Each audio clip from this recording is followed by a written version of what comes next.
അതൊന്ന് കൈ കിട്ടട്ടെ, ബാക്കിയുള്ളവന്റെ കണക്ക് തെറ്റിക്കാനായിട്ട്. നാളെ രാവിലെ കാശ് അടച്ചു കഴിഞ്ഞാൽ 2 ദിവസം കൊണ്ട് ഓട്ടോ ഡെലിവറി കിട്ടുമെന്നല്ലേ മാനേജർ പറഞ്ഞത്? അതങ്ങനെ കിട്ടുമോ? ആ ഷോറൂമിന്റെ ഓഫറാണേത്. പിന്നെ ഒരു കാര്യം, നാളെ 10 മണിക്ക് നമ്മൾ ബാങ്കിലെത്തുന്നു, 11 മണിക്ക് ഷോറൂമിലെത്തുന്നു, പൈസ അടയ്ക്കുന്നു. ഓക്കെ, കുറച്ച് മണിക്കൂറുകൾ കൂടി കഴിഞ്ഞാൽ നമ്മൾ ആരാ? മുതലാളിമാരാ, ഓട്ടോ മുതലാളിമാര്. ജീവിതം ഒരു വലിയ വട്ടപൂജ്യത്തിൽ നിന്ന് തുടങ്ങിയതാ. കുറച്ച് കഷ്ടപ്പാടും ദുരിതവും സഹിച്ചാൽ എന്താ? അധ്വാനിച്ച കാശ് കൊണ്ട് നമ്മൾ ആഗ്രഹിച്ചത് സ്വന്തമാക്കുമ്പോൾ ഒരു സുഖം, അതാ ഇപ്പൊ ഉള്ളതെന്നറിയാം. ശരിയാ. ഇത് നുള്ളി പെറുക്കിയെടുക്കാൻ നമ്മൾ അനുഭവിച്ച കഷ്ടപ്പാട്. 3 ലക്ഷം രൂപ ആസ്തിയുള്ളവരാ നമ്മളിപ്പോ. 20,000 വേറെയും. ആദ്യം ഓട്ടോ, പിന്നെ അതിന് മിച്ചം പിടിച്ചൊരു ടാക്സി. നമ്മുടെ ജീവിതത്തിൽ ഇനി വെച്ചടി കേട്ടോ മോനെ. അധ്വാനിക്കാനുള്ള ഈ മനസ്സും നമ്മുടെ ഒരുമയുണ്ടെങ്കിൽ നമ്മൾ ആഗ്രഹിച്ചൊക്കെ നമ്മളെ തേടിയെത്തും, അതെനിക്ക് ഉറപ്പാ. ഒരുവൻ മുതലാളി, നമ്മൾ നാളൊരു മുതലാളി. ഇവിടെ അയൽവക്കക്കാർ കിടന്നുറങ്ങണം. അയൽവക്കക്കാര് നേരത്തെ കിടന്നുറങ്ങുമെന്ന് എനിക്ക് തോന്നുന്നില്ല. എന്നതാ കാരണം ഇന്ന് ഇവന്റെ കയ്യിൽ നിന്ന് 1000 രൂപ മേടിച്ചുകൊണ്ട് രണ്ടുപേരും ടൗണിലൊക്കെ കറക്കത്തിലായിരുന്നു. അതുകൊണ്ട് അവര് നേരത്തെ കിടന്നുറങ്ങുമെന്ന് എനിക്ക് തോന്നുന്നില്ല. ശരിയാ, അപ്പൊ ഉറങ്ങാൻ വൈകുമല്ലേ? മിക്കവാറും. ഒന്ന് പോടാ പാവങ്ങള്. ആലോചിക്കുമ്പോ കഷ്ടം തോന്നും. ജനിച്ച മണ്ണിലേക്ക് ഇനി തിരിച്ചു പോകാൻ പറ്റില്ല. വല്ല നാട്ടിലും വന്ന് അധ്വാനിച്ച് ജീവിക്കാന്ന് വെച്ചാൽ അതിനുള്ള ആരോഗ്യമില്ല. എങ്ങനെ ജീവിക്കുമെന്തോ. ആരും ഇല്ലാത്തവർക്ക് ഈശ്വരൻ തുണ. എന്തായാലും ദേവയാനി ചേച്ചി കടുത്ത നിരാശല. അത് കണ്ടാലറിയാം. എല്ലാം കൊണ്ടും കിടന്നു കാണൂ. ആര് നോക്കണോ? നമ്മുടെ ജീവിതത്തിലെ ഏറ്റവും പ്രധാനപ്പെട്ട ദിവസമായിരുന്നു. നിർഭാഗ്യവശാൽ മദ്യമില്ല. മധുരാശയെങ്കിലും വേണ്ടേ? വലിയ ചെലവൊന്നുമില്ല, സ്റ്റൂളും കസേരയും മാത്രം. എപ്പ റെഡിയായെന്ന് ചോദിച്ചാൽ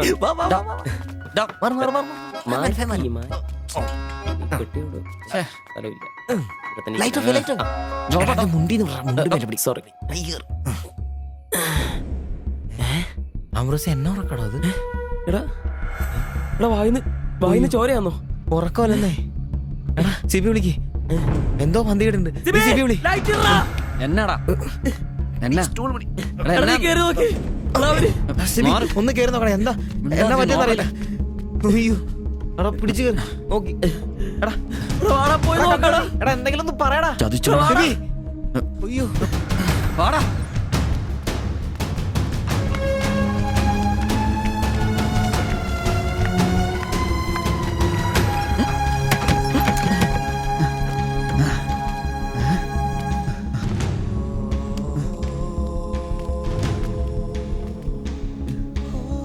ബൈ ബൈ.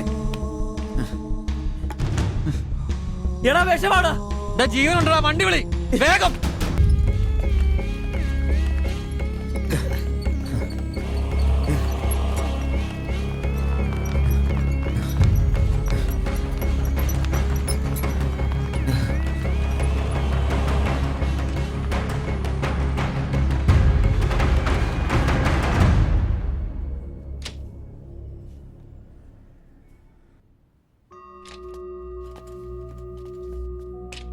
നിങ്ങളാണോ ബംഗാളി ഫാമിലി കൊണ്ടുവന്നവർ? അതെ സർ. നിങ്ങൾ അവരുടെ തൊട്ടപ്പുറത്തുള്ളവരാ. ഓ, അവർക്കിപ്പോ ഒന്നും പറയാറായിട്ടില്ല. 24 hours കഴിയാതെ ഒന്നും പറയാൻ പറ്റില്ല.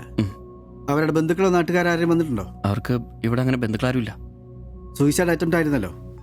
നിയമപ്രകാരം പോലീസിൽ അറിയിക്കേണ്ടതാണ്. മാത്തച്ചൻ സാർ എന്നെ വിളിച്ചിരുന്നു. ഇപ്പോൾ തൽക്കാലം ഞാനത് പോലീസിൽ അറിയിക്കുന്നില്ല.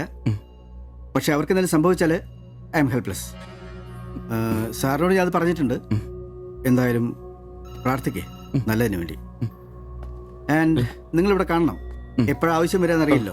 ഞാൻ റൂമിൽ തന്നെ കാണാം.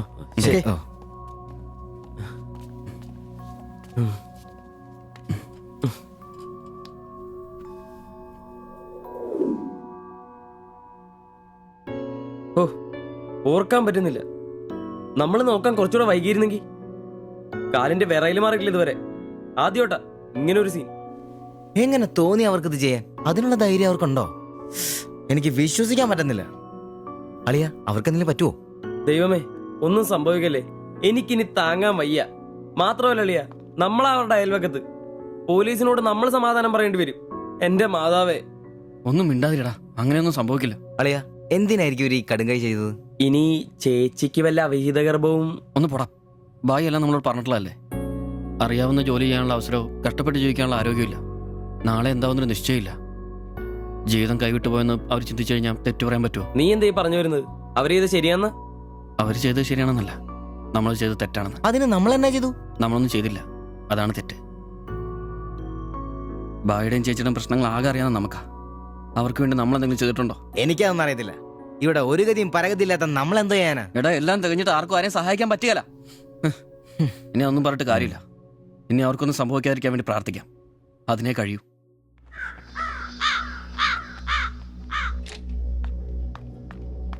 സിസ്റ്ററെ ഒന്ന് കാണാൻ പറ്റുമോ? വെയിറ്റ് ചെയ്യൂ, സിസ്റ്റർ, പറയാം. എന്നാ കുഴപ്പയോ? അറിയില്ല, നീ വാ. ശ്വാസം വിടൂ, ശ്വാസം വലിച്ചു വിടൂ. ഡോക്ടർ, ഐസിയുലെ പേഷ്യന്റിന് സീരിയസ് ആണ്. ജസ്റ്റ് വെയിറ്റ്, ഞാനിപ്പോ വരാം. പേടിക്കാനൊന്നുമില്ല. He is perfectly all right now. ഞാൻ അയാളോട് സംസാരിച്ചിരുന്നു. മനഃപൂർവ്വം ചെയ്താണെന്ന് അയാൾ പറയുന്നത്. എന്തോ സാമ്പത്തിക വിഷമം. അയാളൊരു ഹാർട്ട് പേഷ്യന്റ് കൂടിയാണ്. വാൽവിനൊരു പ്രോബ്ലം. അതിന്റെ വലിയ നിരാശയിലാണ്. അപ്പോ ആ ചേച്ചിക്ക്? അവർക്ക് കുഴപ്പമൊന്നുമില്ല. റിക്കവർ ചെയ്യാൻ സമയമെടുക്കും. That's all. ശരി. നിങ്ങൾ 3 പേര് ഇന്നലെ ഇവിടെ ഉണ്ടായിരുന്നല്ലേ? ഉവ്വ് ഡോക്ടർ. നിങ്ങൾ ഈ ചെയ്തത് വലിയൊരു കാര്യമാണ്. അന്യദേശത്ത് നിന്ന് ഇവിടെ വന്ന് താമസിക്കുന്ന ആളും പേരും ഇല്ലാത്തൊരു കുടുംബത്തെ സഹായിക്കാൻ മനസ്സുണ്ടാവുക എന്നുള്ളത് really great. I appreciate you. കാര്യങ്ങൾ പറയാൻ നിങ്ങളെ ഉള്ളൂ എന്നുകൊണ്ട് പറയാണ്. ഇവരുടെ കാര്യത്തിൽ ഇനി അല്പം ശ്രദ്ധ വേണം. ആ കുമാർ കടുത്ത നിരാശയിലാണ്. ഇനിയും ഇത് ആവർത്തിച്ചേക്കാം. രോഗവും സാമ്പത്തിക ബുദ്ധിമുട്ടും ഒക്കെ അയാളെ വല്ലാതെ തളർത്തിയിരിക്കുകയാണ്. നിങ്ങൾക്ക് ടെൻഷൻ വേണ്ട. ഒരു ശ്രദ്ധ വേണമെന്ന് ഓർമ്മപ്പെടുത്തിയെന്നേ ഉള്ളൂ. ഇവിടെ കൗൺസിലിംഗ് കാര്യങ്ങളൊക്കെ ഉണ്ട്. നമുക്ക് നോക്കാം. ശരി ശരി. And one more thing please. എന്താ സർ? അധ്വാനിക്കാൻ തയ്യാറായ ഒരു മനസ്സും അതിന് വഴങ്ങാത്തൊരു ശരീരവുമാണ് കുമാറിന്റെ പ്രശ്നം, ആ കുടുംബത്തിന്റെ. അതിന് കാരണം പണിമുടക്കുന്ന കുമാറിന്റെ ഹൃദയവാൽവുകൾ തന്നെയാണ്. ആ കുടുംബത്തെ പൂർണ്ണമായും ജീവിതത്തിലേക്ക് തിരിച്ചു കൊണ്ടുവരാൻ നമുക്കാകുന്ന ഏക മാർഗം കുമാറിന്റെ ഹൃദയവാൽവുകൾ മാറ്റിവെക്കുന്ന ശസ്ത്രക്രിയയാണ്. 3 ലക്ഷം രൂപയാണ് അതിന് വരുന്ന ചെലവ്. അത് സംഘടിപ്പിക്കാനായാൽ ആ കുടുംബം സേഫായി. അധ്വാനിക്കാനുള്ള ആരോഗ്യം തിരിച്ചു കിട്ടിയാൽ ആ കുടുംബത്തിൽ സന്തോഷം തിരിച്ചു വരും. I am sure. നിങ്ങളുടെ പശ്ചാത്തലം എനിക്കറിയില്ല. മറ്റു മാർഗങ്ങളൊന്നും പറഞ്ഞു തരാനുമില്ല. സാധ്യതകളുണ്ടോ എന്ന് അന്വേഷിക്കുക. ഇവരെ എപ്പോഴും ഇങ്ങനെ രക്ഷപ്പെടുത്താൻ നിങ്ങളെ കൊണ്ടാവില്ലല്ലോ.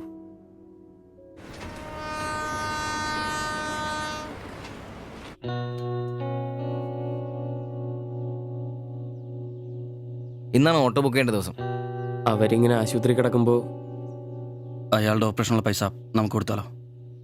നിനക്കെന്നെ പ്രാന്താന്നോ? എടാ 3 ലക്ഷം രൂപ വിലവർക്കൊക്കെ. എടാ, നീ എന്നെ ഈ പറയുന്നേ? നമുക്ക് ഓട്ടോറിക്ഷ വാങ്ങണ്ടേ? രക്ഷപ്പെടണ്ടേ? നമ്മൾ ചെറുപ്പല്ലേ അളിയാ. അധ്വാനിക്കാനുള്ള മനസ്സും അതിനുള്ള ആരോഗ്യം ദൈവം നമുക്ക് തന്നിട്ടില്ലേ? എടാ, രാവും പകലും കഷ്ടപ്പെട്ട് അധ്വാനിച്ചുണ്ടാക്കിയ കാശാ അത്. അത് ചുമ്മാ ആർക്കെങ്കിലും ഒക്കെ കൊടുക്കാന്നൊക്കെ പറഞ്ഞ. അളിയ, നീ ഒന്ന് ആലോചിച്ച് നോക്ക്. നമ്മൾ വിചാരിച്ച ആ കുടുംബത്തിന് എന്നേക്കുമായിട്ട് ജീവിതത്തിലോട് തിരിച്ചുകൊണ്ടുവരാൻ സാധിക്കും. ഇനി അങ്ങനെ ചെയ്തില്ലേലും നമ്മളോട് ആരും ചോദിക്കില്ല. പക്ഷെ ചെയ്താ നമ്മൾ ഇന്ന് വാങ്ങാനിരിക്കുന്ന ഓട്ടേക്കാളും ഇരട്ടി വിലയുള്ള സമ്പാദ്യമായിരിക്കും അത്. ഇങ്ങനെയൊക്കെ ചിന്തിക്കുന്നതുകൊണ്ട് തന്നെ നമ്മളൊരിക്കലും ഗതി പിടിക്കാത്തത്. ഇടാ, നമ്മൾ ഗതി പിടിക്കാൻ വൈകുന്നതുകൊണ്ട് വേറെ ആരെങ്കിലും ഗതി പിടിക്കുന്നുണ്ടെങ്കിൽ അത് നല്ലതല്ലേ? ജീവിതത്തിൽ ഇനി അവസരമുള്ള നമ്മൾ ഒരിക്കലും അവസരമില്ലാത്തവർക്ക് വേണ്ടി ഒരു ചെറിയ സഹായം ചെയ്യുന്നു. അവരിനി ആത്മഹത്യക്ക് ശ്രമിച്ചേക്കാന്നല്ലേ ആ ഡോക്ടർ പറഞ്ഞത്? അങ്ങനെ സംഭവിച്ച ഇന്നലത്തെ ആ കാഴ്ച തന്നെ എന്റെ മനസ്സിൽ നിന്ന് പോയിട്ടില്ല. ഇനി അതൊന്നും കാണാനുള്ള ശക്തി എനിക്കില്ല. നമുക്ക് അവരെ സഹായിക്കടാ. ഓട്ടോ നമുക്ക് പിന്നെ വന്നാലും വാങ്ങാലോ. അതങ്ങ് കോത്താഴ്ത്തി എന്ന് പറഞ്ഞാ മതി. ഇത് ഞാനും കൂടി ചങ്ക് പൊട്ടിച്ചുണ്ടാക്കിയ കാശാ. അത് കണ്ടവർക്ക് കൊടുക്കാനുള്ളതല്ല. ജോപ്പാ, സിബി, എന്റെ കൊക്കിൽ ജീവനുണ്ടേ ഞാനിനി സമ്മതിക്കല. ഡാ, അത്ര മുട്ടി നിൽക്കുന്നവരാണെങ്കിലേ സ്വന്തം കുടുംബത്തിൽ അങ്ങ് എടുത്ത് കൊടുത്താ മതി. ജോപ്പാ, ജോപ്പാടാ. ഡാ.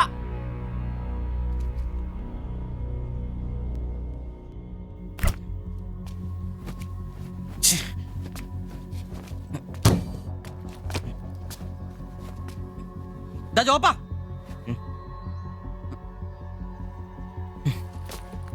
ഡാ.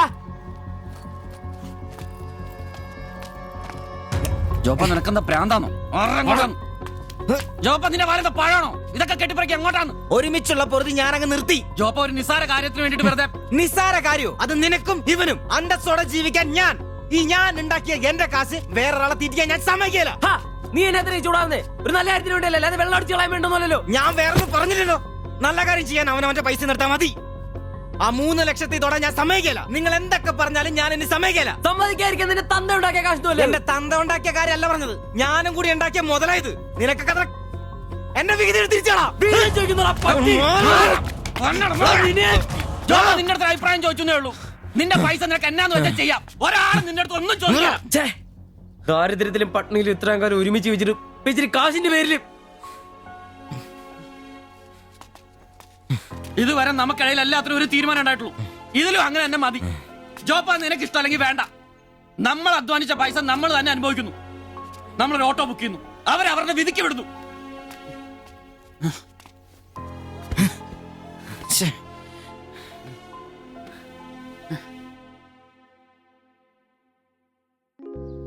ദാ congratulations. Thank you sir. All the best. Thank you sir.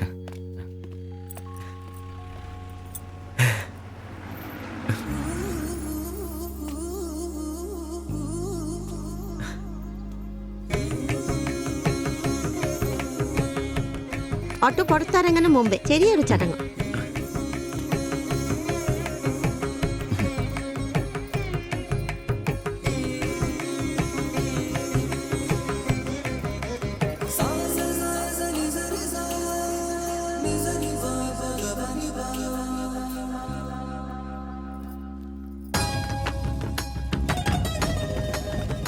എല്ലാം മംഗളായില്ലേ? ഇനി ഗണപതി ഭഗവാനിക്ക് ഒരു തേങ്ങ അടിച്ചിട്ട് തുടങ്ങാം. 3 ലക്ഷത്തിന്റെ കട ഇതുവരെ തീർന്നിട്ടില്ല. അടിയൊക്കെ പിന്നെ ആവാം. എന്റെ ഭായിമാരെ, ഇതിനകത്ത് ഇരിക്കുന്നത് 1-2 രൂപയുടെ സാധനമല്ല, രൂപ 3 ലക്ഷത്തിന്റെ. ഒരു തേങ്ങ അടിച്ചാല് അതിലൊന്നും കുഴപ്പമില്ല. എന്നാ അടിബായ്. ഹോയ്.